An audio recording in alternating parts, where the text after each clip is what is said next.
கள்ளக்குறிச்சி தலையிடமாக கொண்டு மாவட்ட ஆட்சியர் அலுவலகம் இருக்கின்றது, மாவட்ட காவல்துறை கண்காணிப்பாளர் அலுவலகம் இருக்கின்றது, அங்கே ஆர்டிஓ அலுவலகம் இருக்கிறது, தாசில்தார் அலுவலகம் இருக்கின்றது.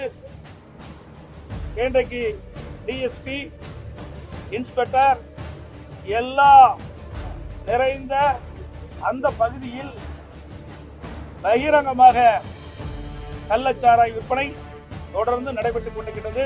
இந்த ஊடகத்திலும் பத்திரிகையிலும் நீங்கள் செய்தி சேகரிக்கின்ற பொழுது அதை சேகரித்து பத்திரிகையிலும் செய்தி வெளியிட்டிருக்கின்றீர்கள். விடியா திமுக முதலமைச்சர் இதுக்கு பொறுப்பேற்று, தார்மீக பொறுப்பேற்று இந்த கள்ளக்குறிச்சி கள்ளச்சாராயம் குடித்து மரணமடைந்த அதற்கு முழுமையான பொறுப்பேற்று, தார்மீக பொறுப்பேற்று முதலமைச்சர் ராஜினாமா செய்ய வேண்டும். இரண்டாவது, இந்த விசாரணை நியாயமாக நேர்மையாக நடைபெற வேண்டும் என்றால் இதை சிபிஐ வசம் ஒப்படைக்க வேண்டும். அப்பொழுதும் திமுக கட்சி சேர்ந்தவர்கள் சில அமைச்சர்கள் துணை போனதாக பத்திரிகையிலும் ஊடகத்திலும் செய்திகள் வந்துள்ளன. இப்பொழுதும் பகிரங்கமாக கள்ளக்குறிச்சி நகர மைய பகுதியிலே கள்ளச்சாராய் விற்க வேண்டும் என்று சொன்னால் ஆளுங்கட்சியுடைய ஆதரவு இல்லாமல் விற்க முடியாது. இதில் கூட திமுக பெரும் புள்ளிகள் இதற்கு பின்பலமாக இருந்து ஆட்சி அதிகார பலத்தை வைத்து இந்த கள்ளச்சாராய் விற்பனையில் ஈடுபட்டதாக வலைதளங்களிலும் செய்திகளிலும் பல்வேறு அரசியல் கட்சி தலைவர்களும் இன்றைக்கு செய்தி வெளியிட்டிருக்கிறார்கள். பரவலான செய்தி. ஆக ஆளுங்கட்சி என்ற காவல்துறை விசாரிக்கப்பட்டால் நியாயம் கிடைக்காது, நீதி கிடைக்காது. அதோடு ஒரு நபர் ஆணையம் அமைக்கப்பட்டிருக்கிறார்கள். அதனாலேயும் நமக்கு நியாயம் கிடைப்பது சந்தேகம். தமிழ்நாடு முழுவதும் கள்ளச்சாராயத்தை இப்பொழுது இந்த அரசு ஆங்காங்கே ரெய்டு பண்ணி இந்த கள்ளச்சாராய உரலை அழித்துக் கொண்டிருக்கின்றார்கள். இதையெல்லாம் முன்கூட்டியே செய்யப்பட்டிருந்தால் இந்த உயிரிழப்பு ஏற்பட்டிருக்கிறார். வனத்துறைக்கு தெரியாமல் காட்ட முடியாது. அந்த வனத்துறை அதிகாரிகள் அவர்களுக்கு உடந்தையாக இருந்திருக்கிறார். அவர்களையும் விசாரிக்கப்பட வேண்டும், விசாரணைக்கு உட்படுத்த வேண்டும். இன்றைக்கு காவல்துறையை சேர்ந்த காவலர்கள் எங்கே கள்ளச்சாராயம் காய்ச்சப்படுகிறதோ மலைக்கு சென்று அந்த கள்ளச்சாராய் உரலை அளிக்கின்றார்கள்.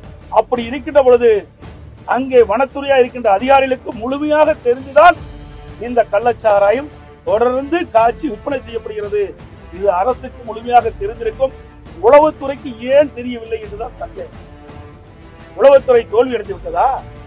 நிர்வாக திறமையற்ற அரசாங்கம் பொம்மை முதலமைச்சர் தமிழகத்தை ஆண்டு கொண்டிருக்கின்ற காரணத்தினாலே, உளவுத்துறையின் மூலமாக சரியான தகவல் கிடைக்கப்படாத காரணத்தினாலே இன்றைக்கு இதுவரை சுமார் 60 உயிர்களை நாம் இழந்திருக்கின்றோம்.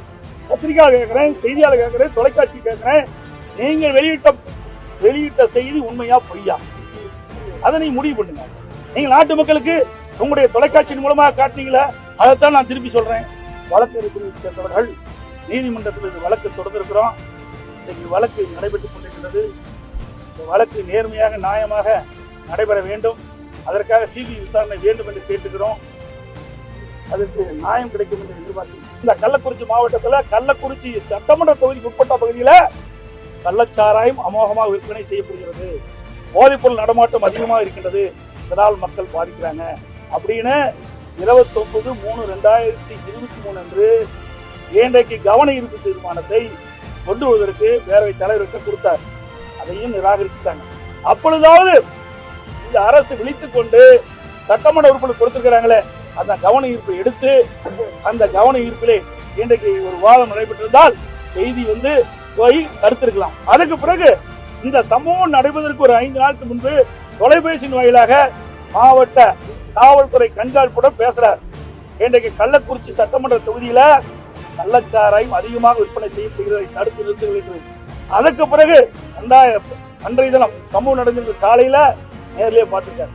பார்த்து கள்ளக்குறிச்சி சட்டமன்ற தொகுதிக்கு உட்பட்ட பல இடங்களில கள்ளச்சாராய விற்பனை அமோகமாக விற்பனை செய்கிறதை தடை செய்யுங்கள் என்று மீண்டும் வலியுறுத்தினார். எந்த நடவடிக்கை எடுக்கலையே. கிராமத்துல சொல்லுவாங்க திருடங்கையிலே சாவி கொடுத்த மாதிரி, திருடங்கையிலே சாவி கொடுத்த மாதிரி. ஏற்கனவே ஸ்ரீமுத்தம் காவல் நிலையத்தில் ஆய்வாளர் இருந்து அப்பொழுது கள்ளச்சாராயம் காய்ச்சப்படும் என்று புகார் கொடுத்து அவர் கள்ளச்சாராய் வியாபாரம் தொடர்பு கொண்டு யார் புகார் கொடுத்தாரோ அவரை தாக்கின்ற சூழ்நிலை இருக்கின்ற இந்த பட்சத்துல அப்படிப்பட்ட காவல்துறை ஆய்வாளரை மீண்டும் இப்படிப்பட்ட சம்பவம் நடைபெற்ற கள்ளக்குறிச்சி நகரத்துல ஆய்வாளரை போட்டா அங்க என்ன நடக்கும்? எப்படிப்பட்ட ஒரு நிர்வாக திறமையற்ற அரசாங்கம் நீங்க எண்ணி பார்க்கணும். அதிமுக காரம் இல்ல, நான் பேட்டிக்கு கொடுத்தாச்சு, எல்லாம் கொடுத்தாச்சு, தப்பா போட்டா நாங்க ஆலோசனை போட்டோம். 2018 திமுக சேர்றாரு, மீண்டும் விலகி போயிட்டார்.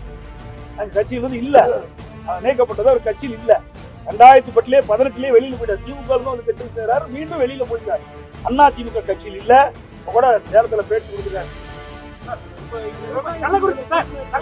அது மட்டும் இல்லைங்க, எந்த கட்சி சார்ந்தவர்கள் இந்த கள்ளச்சாராய விற்பனையில் ஈடுபட்டாலும் அவர்கள் கண்டிக்கப்பட வேண்டும். எந்த வித ஒரு காம்ப்ரமைஷன் கிடையாது. இந்த கட்சி சார்ந்ததெல்லாம் கிடையாது. எந்த இடத்துல கலவரம் சொல்லுங்க, பத்திரிகையால் ஊடக நம்பர் இருக்கிறீங்களா? எந்த இடத்துல கலவரம் நடந்திருக்குது? நாங்க அறவழியிலே நியாயம் கிடைக்க வேண்டும் என்பதுக்காக போராடி கொண்டிருக்கோம். நேற்றைய தினம் கூட அனைத்து இந்திய அண்ணா திராவிட முன்னேற்ற கழகத்தின் சார்பாக ஆர்ப்பாட்டம் நடத்தும். இந்த ஆர்ப்பாட்டம் ஒரு பக்கம் மக்களுக்கு விழிப்புணர்வை ஏற்படுத்துகின்ற ஆர்ப்பாட்டம். கள்ளச்சாராயத்தால் மரணம் இவ்வளவு பேர் இருந்திருக்கிறாங்க, இவ்வளவு பேர் பாதிக்கிறாங்க. இனி எதிர்காலத்தில் யாரும் கள்ளச்சாராயத்தை பருகக்கூடாது. கள்ளச்சாராய விற்பனை செய்தால் உடனடியாக காவல்துறைக்கு தெரிவித்து நடவடிக்கை எடுக்கப்பட வேண்டும். அதோட இந்த கள்ளச்சாராய மரணத்திற்கு நீதி கேட்டு போராட்டம் நடத்தணும். இந்த மரணத்திற்கு பொறுப்பேற்று முதலமைச்சர் ராஜினாமா செய்ய வேண்டும். இது விசாரணை நியாயமாக நேர்மையாக நடைபெற வேண்டும் தான், சிபிக்கு ஒப்படைக்க வேண்டும் தான் நேற்று ஆர்ப்பாட்டம் நடத்தணும். ஆனா ஆர்ப்பாட்டத்துக்கு பல இடத்துல காவல்துறை அதிகாரிகள் தடை போட்டாங்க. சேலத்தெல்லாம் ஸ்டேஜ் அமைக்க விடல, சேர்ல பேசதான் போனாங்க. இன்னைக்கு நாகப்பட்டினத்துல கார் மேல ஏறி பிரச்சாரம், கார் மேல ஏறி இன்னைக்கு அந்த கோஷம் போட்டாங்க.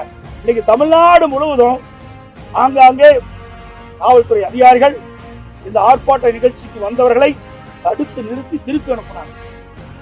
ஆக மக்களுக்காக நடைபெறுகின்ற போராட்டம் இது. எந்த அரசியலும் கிடையாது, எந்த உள்நோக்கம் கிடையாது.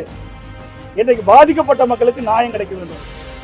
மேலும் தமிழகத்தில் இப்படிப்பட்ட ஒரு சம்பவம் தமிழகத்தில் நடக்கக்கூடாது என்ற ஒரு நல்ல எண்ணத்தின் அடிப்படையில் தான் அனைத்து இந்திய அண்ணா திராவிட முன்னேற்ற கழகம் நேற்று தினம் ஆர்ப்பாட்டம் நடத்தது. அந்த ஆர்ப்பாட்டத்தை இன்றைக்கு முடக்குவதற்காக, தடை செய்வதற்காக இந்த விடியா திமுக முதலமைச்சருடைய அதிகாரத்தை வைத்துக் கொண்டு இன்றைக்கு பல இடத்துல இன்றைக்கு காவல்துறை, மாவட்ட காவல்துறைக்கு உத்தரவிட்டு பல இடங்கள்ல கூட்டம் நடத்த முடியாத அளவிற்கு இன்றைக்கு சிரமத்தை கொடுத்தாங்க, தடையை கொடுத்தாங்க. இதெல்லாம் மீறிதான் நேற்றைய தினம் அதிமுக சார்பாக ரெவென்யூ மாவட்டங்கள் அனைத்திலும் ஆர்ப்பாட்டம் நடைபெறுவதை தெரிவித்துக்கிறேன்.